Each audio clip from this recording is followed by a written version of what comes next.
श्री शिवाय नमस्तुभ्यम। दोस्तों, मेरे चैनल में आप सभी का स्वागत है। आज हम वीडियो में बात करने वाले हैं नवरात्रि में नीम के पेड़ की महत्वता, माता रानी कैसे विराजती है, किस रूप में विराजती है, क्या पूजन विधि होता है।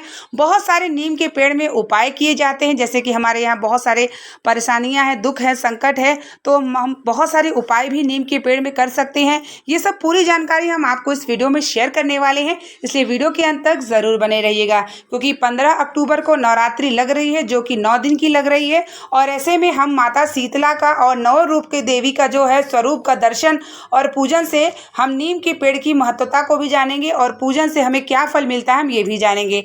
तो देखिए, जो नीम का पेड़ होता है, हिंदू शास्त्र में जिस प्रकार हम आंवले की पेड़ की पूजन करते हैं, बेल पेड़ की पूजन करते हैं, समी पेड़ की पूजन करते हैं और अन्य पेड़ों की करते हैं, उसी प्रकार नीम का पेड़ होता है।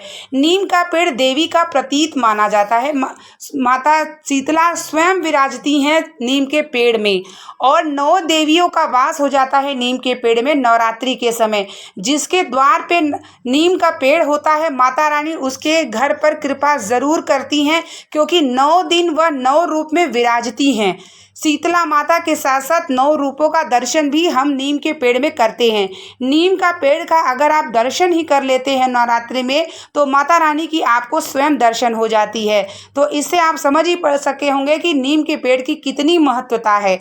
जिस प्रकार हम माता रानी की पूजन करते हैं, उसी प्रकार हमें नीम के पेड़ की पूजन जरूर से जरूर नवरात्रि में करना चाहिए। अगर आपके द्वार पे है तो शुभ है, नहीं है, दूर है, तो अगर आप पॉसिबल हो, संभव हो, तो आप नीम के पेड़ में जल जरूर चढ़ाएं।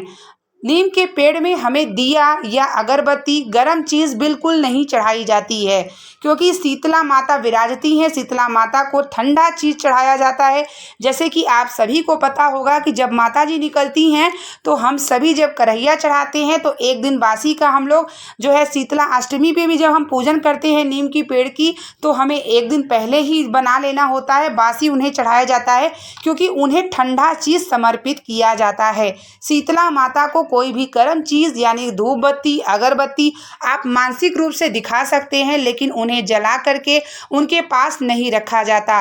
तो प्रतिदिन आप नियम बना लें कि 9 दिन तक आप 1 लोटे का पात्र लें, पात्र जो भी हो, उसमें जल डालें, अक्षत डालें, लाल रोली डालें और लाल पुष्प डालें।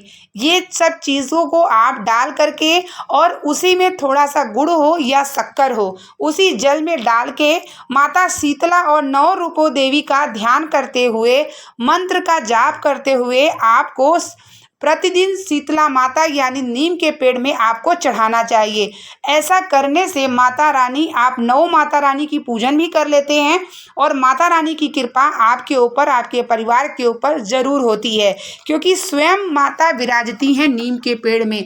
नीम का दर्शन कर लेने से आपको माता का दर्शन हो जाता है। तो इसलिए नीम के पेड़ की महत्वता और भी बढ़ जाती है नवरात्रि के समय में। तो जब आप माता रानी का अनुष्ठान करते हैं या सरल पूजा विधि करते हैं, तो साथ ही आप नीम के पेड़ की पूजन को जरूर से जरूर शामिल करें, ताकि माता रानी आपके ऊपर दया दृष्टि और आपके पूजन से पूर्णतः संतुष्ट हो। क्योंकि पृथ्वी लोक पे जो नीम का पेड़ है, हिंदू शास्त्र में माता रानी का स्वरूप माना गया है। नीम के पेड़ की दर्शन, नीम के पेड़ को यहाँ तक संतान जिसको नहीं होता, संतान प्राप्ति के लिए भी नीम के पेड़ में जल चढ़ाया जाता है। और जैसे कि आप सभी को पता है, शीतला अष्टमी के लोग व्रत रहते हैं, तो इस तरीके से आप अगर नीम के पेड़ की पूजन करते हैं, तो माता रानी की, शीतला की, आपके साथ साथ 9 देवियों का आपके ऊपर आशीर्वाद जरूर होता है। नीम का पेड़ हम सभी को लगाना चाहिए। नीम का पेड़ भूलवश भी किसी को नहीं हटाना चाहिए, उखाड़ना चाहिए। नीम के पेड़ को उखाड़ने से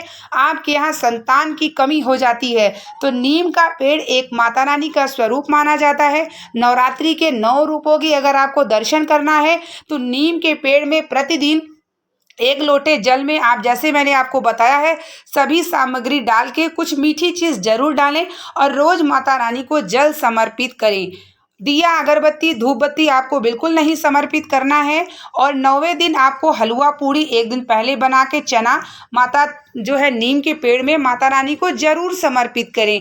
ऐसा करने से माता रानी की कृपा अवश्य प्राप्त होती है। मान लीजिए आपके घर में किसी को बेचैनी है, बहुत परेशान है, कष्ट है, शारीरिक कष्ट है, तो 1 लोटे के पात्र में, यह जो मैं आपको बता रही हूँ उपाय, ये शिव महापुराण के उपाय हैं। 1 लोटे के पात्र में 1 बिल्व पत्र आप उसको डाल लें।